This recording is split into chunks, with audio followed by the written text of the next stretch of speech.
अगर हम short trick में लर्न करने की कोशिश करें तो जो एसिड होते हैं वो इलेक्ट्रॉन पेयर एक्सेप्टर होते हैं, ठीक है, और जो बेस होते हैं वो इलेक्ट्रॉन पेयर डोनर होते हैं, ठीक है। तो एसिड से हमारा क्या हो जाएगा, एक्सेप्टर हो जाएगा, मींस जो एक्सेप्ट करते हैं उनको हम एसिड बोल देंगे, और बेस डोनर से हमारा बेस हो जाएगा। तो इससे हमेशा याद रहेगा आपको, जो एसिड होते हैं वो एक्सेप्टर होते हैं और जो बेस होते हैं वो डोनर होते हैं। ये था लुईस का एसिड। हेलो फ्रेंड्स, मेरा नाम है मुस्कान जैन और आज हम न्यू कॉन्सेप्ट की स्टडी करेंगे जिसका नाम है लुईस एसिड बेस कॉन्सेप्ट। ये कॉन्सेप्ट सेकेंड ईयर के लिए और थर्ड ईयर के लिए दोनों के लिए काफी इंपॉर्टेंट रहता है, तो हम इसकी स्टडी करते हैं। तो ये जो लुईस एक साइंटिस्ट थे जिनका पूरा नाम था जीएन लुईस, और इन्होंने ये कॉन्सेप्ट 1923 में दिया। ये कॉन्सेप्ट इलेक्ट्रॉन पेयर्स पर बेस्ड है, ठीक है। तो अब हम इनके कॉन्सेप्ट देखते हैं कि क्या इनका कॉन्सेप्ट है एसिड बेस के लिए। According to Lewis concept, those substance molecules, compounds or ion which accept electron pair are called acid, and those substance molecules, compounds or ion which donate electron pair are called base.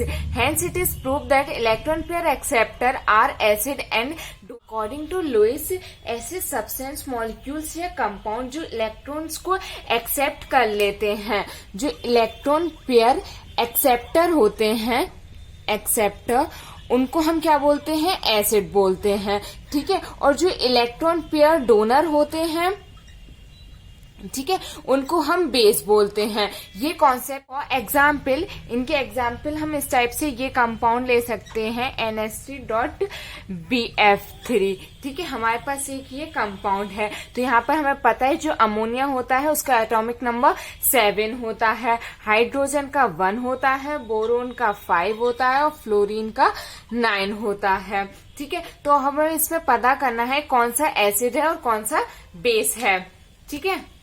अगर हम यहाँ पे NH3 का structure देखें तो यहाँ पर हमारे पास ये N होता है और यहाँ पर ये इस टाइप से H लगे होते हैं, ठीक है, और यहाँ पर ये इसके लोन पेयर्स प्रेजेंट होते हैं और यहाँ पर ये शेयरिंग वाले प्रेजेंट होते हैं, ठीक है, इस टाइप से। ये है अमोनिया का स्ट्रक्चर, ठीक है। ऐसे अगर हम यहाँ पे BF3 का देखते हैं तो यहाँ पे बी बोरोन और यहाँ पे ये हमारे पास 3F से ये इस टाइप से अटैच रहती है, ठीक है। तो यहाँ पे ये इसके स्ट्रक्चर हैं। अब हम इस स्ट्रक्चर से देखेंगे कौन सा एसिड की तरह बिहेव कर रहा है और कौन सा बेस की तरह है। और यहाँ पर जो अमोनिया है इक्वल टू 7 इक्वल टू 2,5, ठीक है, और यहाँ पे BF3 होता है 5, तो इसका हो जाएगा 2,3। तो इसकी जो लास्ट ऑक्टेट है उसमें ओनली 5 इलेक्ट्रॉन्स है और इसके लास्ट ऑक्टेट में 3 इलेक्ट्रॉन्स हैं। तो यहाँ पर इसने 3 बॉन्ड्स के साथ शेयरिंग कर ली है, बट इसके पास एक लोन पेयर प्रेजेंट है जो कि ये डोनेट कर सकता है, और जो लोन पेयर्स डोनेट करते हैं उनको हम बोलते हैं बेस, ठीक है। तो यहाँ पे ये जो हमारा NH3 है ये एज ए बेस वर्क करता है इस सॉल्ट में या फिर इस कंपाउंड में, ठीक है। और यहाँ पे ये बोरोन है, बोरोन के लास्ट ऑर्बिटल में 3 इलेक्ट्रॉन्स हैं।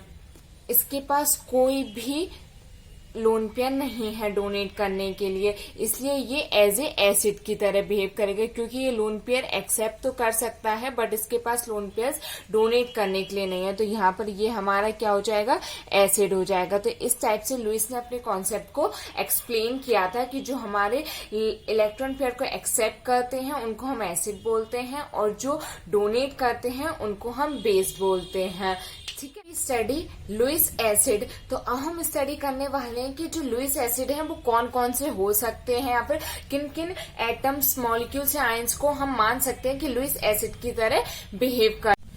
Those compounds or molecules in which different electronegative atoms present and associated with double bond or triple bond are called Lewis।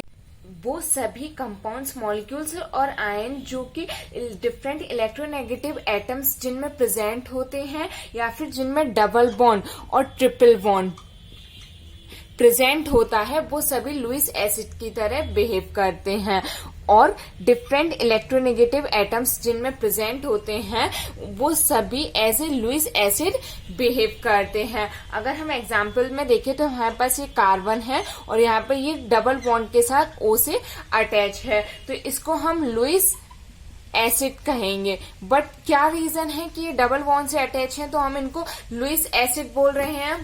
Reason ये है कि जो कार्बन होता है इसकी लास्ट ऑर्बिटल में 4 इलेक्ट्रॉन्स प्रेजेंट होते हैं, ठीक है, और यहाँ पर इसने डबल बॉन्ड से अपने 4 इलेक्ट्रॉन्स को शेयर करवा दिया है, तो अब इसके पास कोई भी इलेक्ट्रॉन नहीं है, ठीक है। तो अब ये डेफिशिएंट हो गया, इलेक्ट्रॉन डेफिशिएंट हो गया है, और अगर ये इलेक्ट्रॉन डेफिशिएंट हो गया है तो ये इलेक्ट्रॉन्स को एक्सेप्ट करने की कैपेसिटी भी रखता है, और जो इलेक्ट्रॉन को एक्सेप्ट करते हैं उनको हम क्या बोलते हैं? लुईस एसिड बोलते हैं। तो ये एसिड है और ये एक्सेप्ट कर सकता है इलेक्ट्रॉन्स को, ये ठीक है। तो इसको हमने किस कैटेगरी में रख दिया? Lewis acid. सेकेंड एग्जाम्पल अगर हम देखें तो यहाँ पास हमारे पास सल्फर है, ठीक है, ये डबल बॉन्ड के साथ ऑक्सीजन से अटैच है, तो इसमें डबल बॉन्ड भी प्रेजेंट है, इसलिए ये किस टाइप से बिहेव करेगा? लुईस एसिड की तरह बिहेव करेगा।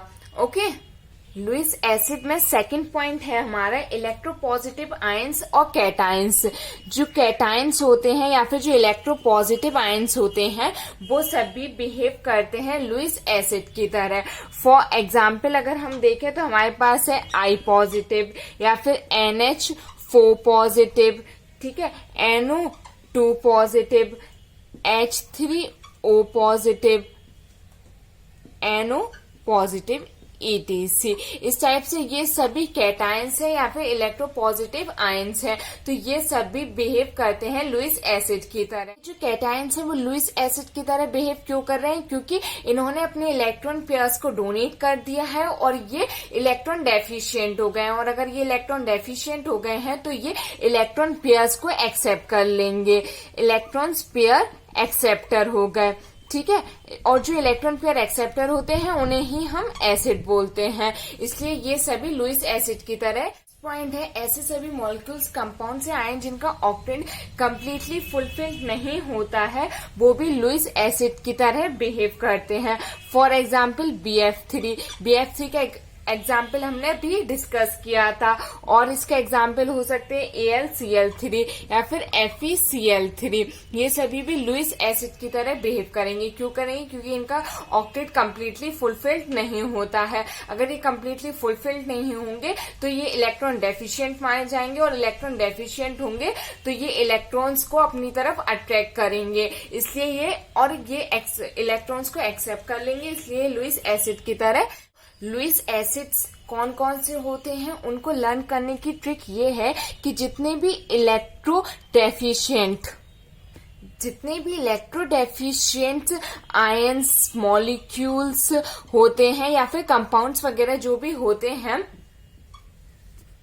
अगर वो इलेक्ट्रॉन डेफिशिएंट है तो वो हमेशा लुईस एसिड की तरह बिहेव करते हैं। और रीजन इसके पीछे ये है कि वो अगर इलेक्ट्रॉन डेफिशिएंट है तो वो इलेक्ट्रॉन्स को एक्सेप्ट करेंगे, और जो इलेक्ट्रॉन को एक्सेप्ट करते हैं उनको हम लुईस एसिड बोलते हैं। नेक्स्ट हम पढ़ने जा रहे हैं लुईस बेस।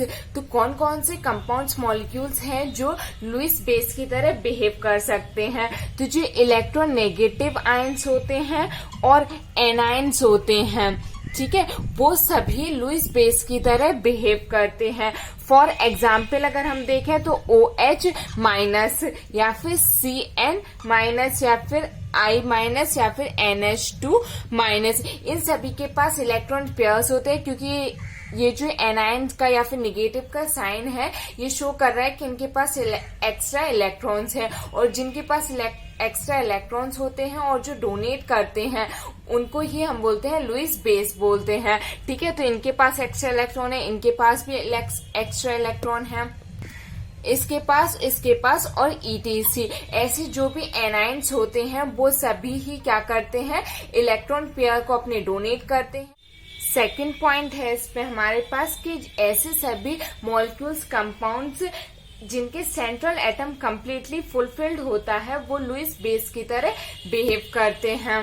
फॉर एग्जाम्पल हमारे पास NH3 है, इसका जो ऑक्टेट है कम्प्लीटली फुलफिल्ड है, फिर भी इसके पास 2 इलेक्ट्रॉन्स प्रेजेंट है जो कि ये डोनेट कर देगा, इसलिए हम इसको लुईस बेस की तरह बिहेव करता है। यहाँ पे OH और H, यहाँ पे इसके पास 2 लोन पेयर्स प्रेजेंट होते हैं जिसमें से ओनली 1 ही अपने लोन पेयर को डोनेट करके लुईस बेस की तरह बिहेव करता है। यहाँ पे ROOH ये भी लुईस बेस की तरह बिहेव कर सकता है, या फिर ROR इसके पास भी होते हैं लोन पेयर्स जो ये डोनेट कर सकता है, या फिर SH2S इसके पास भी लोन पेयर्स होते हैं जो कि ये डोनेट कर सकता है। तो ये सभी इनके पास इलेक्ट्रॉन पेयर्स होते हैं और ये डोनेट कर सकते हैं, इसलिए लुईस बेस की तरह। नेक्स्ट है एडवांटेज ऑफ लुईस कॉन्सेप्ट। तो क्या क्या एडवांटेज मिले हमें लुईस कॉन्सेप्ट से, अब उसकी स्टडी करते हैं। With the help of this concept, we can explain all such acid and base which are electron pair acceptor or donor. इस कॉन्सेप्ट की हेल्प से हम उन सभी एसिड बेस को एक्सप्लेन कर सकते थे जो इलेक्ट्रॉन पेयर एक्सेप्टर होते थे या फिर डोनर होते थे, उन सभी को हम एक्सप्लेन कर सकते थे। तो ये हमारे पास एडवांटेज था लुईस कॉन्सेप्ट से। एडवांटेज हमारे पास ये था कि हम जो एसिड और बेस है उसको सेपरेटली एक्सप्लेन कर सकते थे। यहाँ पर हमें एसिड के लिए बेस की और बेस के लिए एसिड की जरूरत नहीं थी। हम अलग से जो एक्सेप्ट करते थे उनको हम एसिड बोल देते थे, और जो एक्सेप्ट नहीं कर रहे थे, डोनेट कर रहे थे, उनको हम बेस बोल दे रहे थे। तो इसमें हम एसिड को भी अलग से एक्सप्लेन कर सकते हैं और बेस को भी अलग से एक्सप्लेन कर सकते थे। थर्ड हमारे पास ये एडवांटेज था कि हमें इसके लिए किसी भी मीडियम या सॉल्वेंट की जरूरत नहीं होती थी। There is no requirement of any medium in this concept to explain acid और बेस।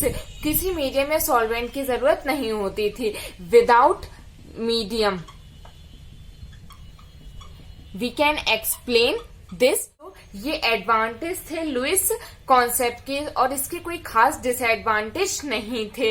ये काफी अच्छा कॉन्सेप्ट माना गया था एसिड। और डिसएडवांटेज में हम यही कह सकते हैं कि जो इलेक्ट्रॉन पेयर एक्सेप्टर होते थे और डोनर होते थे उन्हीं को हम सिर्फ एक्सप्लेन कर सकते हैं। इस टाइप से हम डिसएडवांटेज में लिख सकते थे, बाकी इसके कोई ज्यादा खास डिसएडवांटेज नहीं थे, एडवांटेज थे, और ये एक अच्छा कॉन्सेप्ट था एसिड। सो ये हमारे पास पूरा कॉन्सेप्ट था लुईस का acid base concept. I hope आपको समझ में आया होगा। और ये जब सारे कॉन्सेप्ट्स हमारे खत्म हो जाएंगे, आर्हेनियस कॉन्सेप्ट हुआ या फिर लुईस कॉन्सेप्ट हुआ, लक्स फ्रूट कॉन्सेप्ट हुआ, ये सभी एसिड बेस थ्योरी पर दिए हुए कॉन्सेप्ट्स थे। जब ये सारे कॉन्सेप्ट्स खत्म हो जाएंगे उसके बाद इन पे बेस्ड जो क्वेश्चंस आते हैं उनकी भी हम स्टडी करेंगे कि किस टाइप से एग्जाम में इन थ्योरी पर बेस्ड क्वेश्चंस भी पूछे जाते हैं। और ये सेकंड ईयर और थर्ड ईयर बीएससी में काफी इंपॉर्टेंट रहता है। इनमें से 2 मार्क्स में क्वेश्चन आता है और हमें सारा कुछ इसका लिखना